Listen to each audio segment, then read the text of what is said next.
नमस्कार, मैं हूं आपका दोस्त विजय विद्रोही। आप मुझसे जुड़ चुके हैं, इसके लिए आप सबका तहे दिल से शुक्रिया। अगले 8-9 मिनट आपसे जुड़े रहने की कोशिश करूंगा। तो सब लोग कह रहे हैं कि 19 दिसंबर को भूकंप आने वाला है, राजनीतिक भूकंप आने वाला है। अमेरिका से एक हाइड्रोजन बम फूटने वाला है, जिसका असर भारत में मोदी सरकार पर, मोदी सरकार के एक आध मंत्री पर, खुद मोदी पर, एक आध क्रिकेट के खिलाड़ी पर, उद्योगपतियों पर, बुद्धिजीवियों पर, कॉरपोरेट जगत पर पड़ने वाला है। ऐसा मोटे तौर पर कहा जा रहा है कि चीजें बदलने वाली हैं।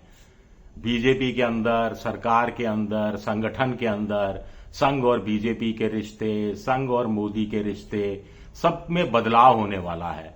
तो क्या एप्स्टीन फाइल्स की वजह से ये बदलाव होने वाला है, या एप्स्टीन फाइल्स नहीं भी आते तो भी बदलाव होता? ये दो पहलू हैं जिनको समझना आज की तारीख में जरूरी है। कुल मिलाकर 19 दिसंबर में जब अमेरिका में सुबह होगी, यानी सुबह के 10, 11, 12 बजेंगे, तो भारत में 19 दिसंबर और 20 दिसंबर के बीच की दरमियानी रात होगी, यानी बहुत देर रात होगी। और तब एप्स्टीन फाइल 100 GB का डाटा, 95,000 फोटो एक साथ हमारे सामने आ जाएगा। तो बहुत के लोगों के दिल धड़क रहे हैं। अब भारत में भी बहुत लोगों के दिल धड़क रहे हैं। मोदी सरकार के एक मंत्री का भी दिल धड़क रहा है, एक उद्योगपति का दिल भी धड़क रहा है, क्रिकेट खिलाड़ी का भी दिल धड़क रहा है, जो हम जानते हैं। नाम मैं किसी का नहीं ले रहा। मोदी के करीबियों के भी एक आध के दिल क्या धड़क रहे हैं, या कुछ लोग ऐसे हैं जिनका नाम अभी तक नहीं आया, नए सिरे से उनका नाम आ सकता है। क्या मोदी जी को इस बात का आभास हो गया था, इसलिए उन्होंने पहले रातों रात नया राष्ट्रीय कार्यकारी अध्यक्ष बना दिया, और ऐसा अध्यक्ष बनाया जिस पर उनको लगा कम से कम संघ को ऐतराज नहीं होगा, क्योंकि मोदी की लिस्ट में से किसी को नहीं बनाया गया और संघ की लिस्ट में से किसी को नहीं बनाया गया। उत्तर प्रदेश में पंकज चौधरी ओबीसी नेता, उनको भी रातों रात उत्तर प्रदेश की कमान सौंप दी गई। तो ऐसे में कहा जा रहा है कि 14 जनवरी मकर संक्रांति और उसके बाद में बड़े परिवर्तन होंगे। लेकिन एप्स्टीन फाइल्स तो खर मास के मौसम में आ रही है, खर मास के समय आ रही है एप्स्टीन फाइल, और इसमें क्या कुछ लोगों का पॉलिटिकल करियर तबाह होने वाला है। कुछ उद्योगपतियों के चेहरे पर से नकाब उठने वाली है, कुछ खिलाड़ी बेइज्जत होने वाले हैं, कुछ और लोग हैं बुद्धिजीवी, उनके दामन पर क्या छींटे पड़ने वाले हैं। ये बहुत सारे सवाल उठाए जा रहे हैं। भारत तक इसका असर नहीं रहने वाला। अमेरिका, यूरोप आदि देशों में भी, इजराइल तक इसकी मार होने वाली है। अब जो जेफरी एप्स्टीन था, वो उसके बारे में 2-4 बातें मैं आपको कह दूं कि वो मेधावी छात्र रहा, गणित का बड़ा उस्ताद छात्र था, गरीब घर का था। जिस स्कूल में पढ़ता था वहां अमीर घर के बच्चे बहुत पढ़ते थे। तो उन बच्चों के माध्यम से, अपने सहपाठियों के माध्यम से उनके माँ बाप के संपर्क में आया और फंड मैनेजमेंट का काम शुरू किया, इन्वेस्टमेंट को पोर्टफोलियो मैनेजमेंट का काम शुरू किया, और धीरे धीरे तरक्की करता चला गया। वो पैसा आता चला गया, राजदार बन गया। एक उद्योगपति ने दूसरे से, एक और कॉरपोरेट जगत के बड़े व्यक्ति ने दूसरे से, दूसरे ने तीसरे से, और तीसरे ने पॉलिटिशियन से, पॉलिटिशियन ने फिर कॉरपोरेट से। तो एक तरह से बहुत दायरा फैलता चला गया, पैसा आता चला गया। एक प्राइवेट जेट खरीद लिया जिसका नाम पत्रकारों ने लोलिता एक्सप्रेस रखा हुआ था।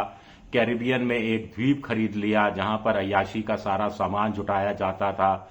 उसके साथ पढ़ी लिखी एक महिला भी जुड़ गई, जो नाबालिग बच्चियों को लेकर आती थी मसाज के नाम पर, और फिर उसकी आड़ में यौन शोषण और तमाम चीजें की जो खबरें छपती रही हैं वेस्टर्न मीडिया में, वो बातें सामने आती रही हैं, और वो फिक्सर हो गया था। यानी ट्रंप से पुरानी दोस्ती थी, बीच में दोस्ती टूट गई थी कोई व्यापारिक सौदे को लेकर, वो कहानी अलग है। फिर 2008-9 में वो इंडैक्टमेंट हुआ, सजा दी गई, 13 महीने की सिर्फ सजा मिली, और सजा भी ऐसी थी कि वो दिन भर जेल से बाहर रहता था, क्योंकि कॉरपोरेट जगत का फंड मैनेज करना पड़ता था। शाम होने के बाद वो जेल में आ जाता था, यानी रात जेल में बितानी पड़ती थी। 13 महीने बाद वो छूटा, फिर वो लो प्रोफाइल की जिंदगी जीनी शुरू की। फिर और बच्चियां सामने आई, फ्लोरिडा में केस दर्ज हुआ, एफबीआई ने केस अपने हाथ में लिया, पता लगा ये क्रिमिनल रैकेट है। और अमेरिका का कानून बड़ा सख्त है, अगर कोई लड़की की उम्र 17 साल 364 दिन है, यानी 18 साल में एक दिन कम भी है, और उसके साथ अगर यौन शोषण होता है या उसके शरीर का दुरुपयोग किया जाता है उसकी मर्जी के बगैर, तो ये बहुत बड़ा अपराध माना जाता है। तो ऐसी बहुत सारी बच्चियां सामने आई, उन्होंने अपने स्टेटमेंट रिकॉर्ड किए, एप्स्टीन के साथ क्या रिश्ते थे, एप्स्टीन ने उन बच्चियों को किस किस को परोसा, किस किस नेता, किस किस कॉरपोरेट जगत के किस किस लेखक, किस किस खिलाड़ी को सौंपा गया, तमाम जानकारियां दी गई जो अब खुलेंगी। एफबीआई के वो कागज भी, ईमेल भी, जांच के बयान भी खुलेंगे जिसमें उन लड़कियों ने, बच्चियों ने क्या बयान दिए थे और जांच एजेंसियां किस नतीजे पर पहुंची थी। यानी कुल मिलाकर बहुत भारी चीजें सामने आने वाली हैं।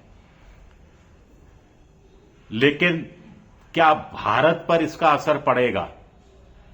भारत से मतलब कुछ लोग सीधा सीधा नंबर वन की तरफ इशारा कर रहे हैं और नंबर 1 के मंत्रिमंडल के एक आध मंत्री की तरफ इशारा कर रहे हैं।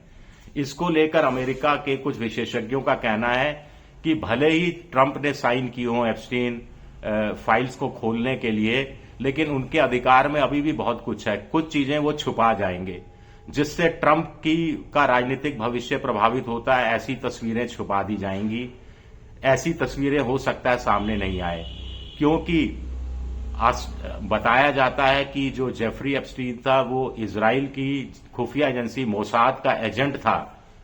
तो मोसाद भी, नेतन्याहू भी नहीं चाहेंगे कि कुछ राज उनके खुलें एप्स्टीन फाइल के माध्यम से।